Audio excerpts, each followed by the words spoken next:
after several attempts to do this pattern, I think I finally got it figured out. So let's see if I can show you guys. This is 20 gauge with 4mm, and that's one way to do it. Another one is 18 gauge with 6mm. I find those go well together. Either way, what we're going to do is take a piece of wire about maybe 1.5 feet and loop the middle. Nothing new yet. And we're going to take, again, this works good with 18 gauge copper-based wires, 18 gauge and 6mm beads. Or if you want to make a smaller, tighter, cuter version, 20 gauge 4mm beads. I'm going to try to show you both. But you take your length of wire, loop it in the middle, and then you put your bead on. And I would normally, after I string my bead through, I would normally wrap it with the same wire to lock it in. But you don't. You wrap it with the other wire to lock it in. Then you put another bead on the wire you just used to wrap. Right? And then this first wire you use to wrap around that one. And you don't just wrap around in front of it. You go across the front and then loop behind it, because that makes it stronger. And then the one you just looped, again, you put a bead on that one. And then this one, you wrap around.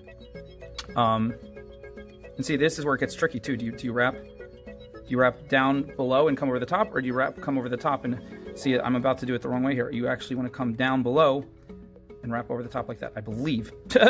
So in any case, a pattern of 3 works really well, but I'm going to try it with a pattern of 5 and 7 in upcoming videos. So you'll end up with the wires like this. Then you want to, after 3, we're just going to do 3 today. After that, you want to bring the wires together and make a collective loop out of them. And give that loop one little twist to, so that it's locked in. And then here comes the fun part. Look at these 3 beads. See how they're arranged. Dun, dun, dun. There's gaps here. There's a gap here, and then there's a gap here, and then there's a gap here. So we're going to come back with the wire. Now the strands are together, and we're going to make a loop right here in that first gap. Come around, wrap around here once, all the way around to lock it into that loop, and then come around here and do a loop here because there's a gap here, and a loop here because there's a gap here. Then we come back to this part and we wrap around as many times as needed, and then we cut off the sharp ends and scarf it. And what you're left with looks like a flower. It should look kind of like this. And again, this is one of my experimental ones, so it's not perfect, but you see the beads go bam, bam, bam, and then the loops go in the little spaces where the beads are indented. So there's a space there, there's a space there, and there's a space there. And then you get this link. And this link, you can put a bunch of them together to make a really pretty bracelet. You can use one of them with an earring hook to make earrings. Or you can use one of them, turn your loop like that, put a chain through it, and it's a pendant. Or if you like this one better, turn this loop like that, put a chain through it, and make a pendant. And what do you do with the bottom loop? You could hang a little charm down below. Or you could also not turn this. You could use some jump rings. And then either way, but it's just like a fun little flower that has like little berries in the middle. So cute, so cute. Let's make it. I'm going to make this first one with 18 gauge and 6mm. This is vintage bronze or antique brass, depending on the manufacturer. Really cool earth tone, kind of yellowish brown colored wire. And this is African turquoise. I love it. You can find it on AliExpress. It's called AAA, literally AAA. African turquoise. It's dyed jasper. I thought it was real turquoise. I feel like it looks as beautiful as some real turquoise, sometimes even slightly better. In any case, let's do this. For the 18 gauge, I'm going to take 2 whole feet and again put the wires together and then find the middle that way. You don't need a big loop, but I usually make this loop about the size of the bead, a little bit bigger, big enough that the bead can kind of sit on top and it won't fall through. And then I give it 2 twists, 1, 2, or I turn it a full 360 if it's easier to see it. Think of it that way. Put the bead tight up against the one side, and then you take the other strand and wrap it over the front and then around the back. And then that's the strand that gets the next bead. And then you take, always not the strand that the bead is on, but the next strand to wrap it. And you come under, across,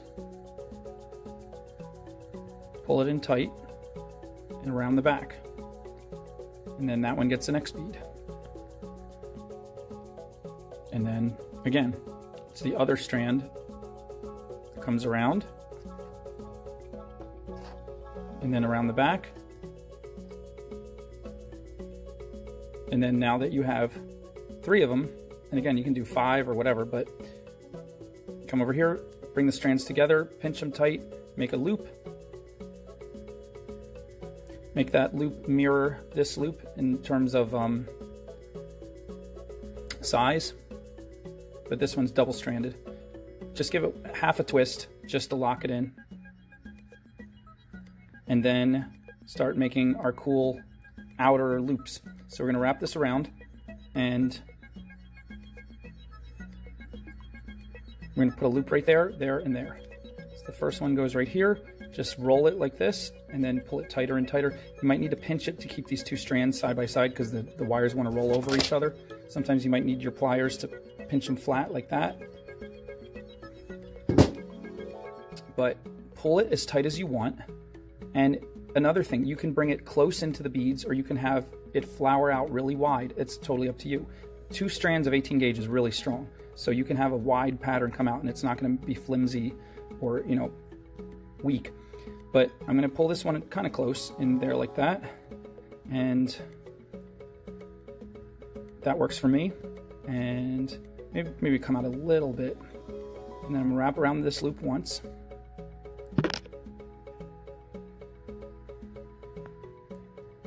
Now, space, space. Make my next loop right here. And again, 18 gauge takes a little bit of muscle on your fingers. You might find it hard to work with. If it's too difficult, start with 20 gauge and do little 4mm beads. You could do 20 gauge with these bigger 6mm beads. It's up to you, whatever you like, but I'm just telling you the patterns that I like.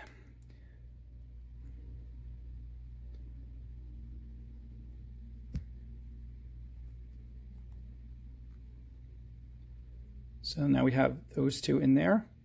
And we're going to come around,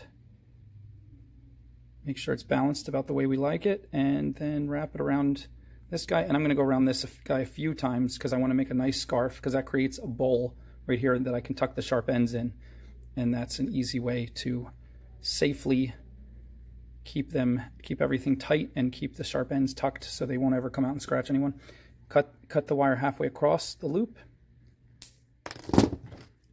Bend the 2 tabs that are left, bend them in towards the bowl that you just made, and then reposition, grab the pliers so you're real comfortable, and pinch them down.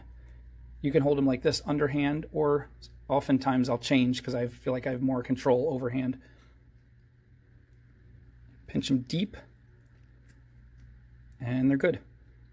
And there's your little flower. You can bend it a little bit if you want it. You can put it flat on the table and bend it the way you like to make it flat, or to make it bend it this way if you want it to go over a wrist. But again, this could be an earring, a pendant, a bunch of them could be a bracelet, a bunch of them could also be a choker. All kinds of fun things you can do.